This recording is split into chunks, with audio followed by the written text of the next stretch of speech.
आजकल आदमी थोड़ा सा काम करता है और अहम इतना बड़ा पाल लेता है।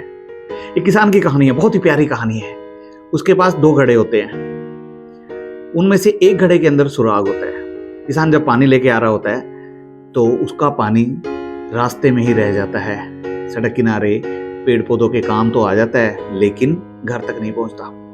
दूसरा घड़ा अहम पाल लेता है कि मेरे लाए हुए जल से, मेरे लाए हुए पानी से किसान का घर पल रहा है।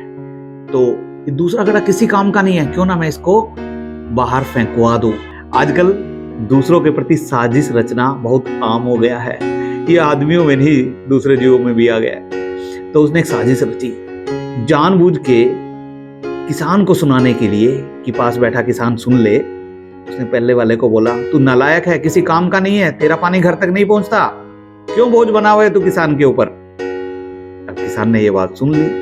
अब पहले वाले का षड्यंत्र था कि घड़े को फेंक दिया जाए, तोड़ दिया जाए और मेरा महत्व बढ़ जाए। यही तो होता है आजकल, आसपास बैठे लोगों का भाव को कम कर दिया जाए और अपना महत्व बढ़ा लिया जाए। अब किसान दोनों घड़ों को उठाता है और चल पड़ता है। नदी किनारे पानी भरता है, वापस फिर आता है। अब किसान ने महसूस किया एक घड़ा निराश था जिसका पानी घर तक नहीं पहुंचता था।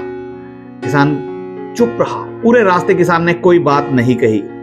घर पहुंचा, फिर किसान ने जिस घड़े के अंदर सुराग था उसको कहा, नोट किया तूने? कहता नहीं।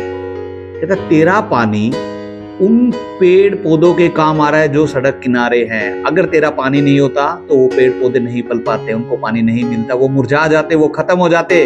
तूने प्रकृति के अंदर सुंदरता फैलाई है। पहले वाले का घड़ा, जो पहला घड़ा है, उसका पानी हमने घर में इस्तेमाल किया है, परिवार में इस्तेमाल किया है। तेरा अपना महत्व है और उसका अपना महत्व है। तो ये जो किसान है ना, उसने दोनों के महत्व को बता दिया। ऐसे ही जो ऊपर वाला किसान है ना, उसने कोई चीज बेकार नहीं बनाई। अगर किसी घड़े में सुराग है, अगर किसी के अंदर उतना दिमाग नहीं है, अगर कोई व्यक्ति बलशाली नहीं है, तो उसको कोई और गुण दे दिया। तो उस किसान ने कोई भी चीज व्यर्थ नहीं बनाई, फिजूल नहीं बनाई। हर चीजों का अपना महत्व है। हमें भी अपने आसपास ये देखना चाहिए कि कोई व्यक्ति, हो सकता है एक काम में वो निपुण ना हो तो शायद कोई दूसरा काम कर सके। ये हमारे घर पे, हमारे परिवार के बच्चों पर, सब पे लागू होता है, क्योंकि भगवान ने सबको एक जैसा नहीं बनाया। किसी के अंदर कोई खूबी दी है, किसी के अंदर दूसरी खूबी दी है। और ऐसे आसपास के घड़ों से बच के रहें।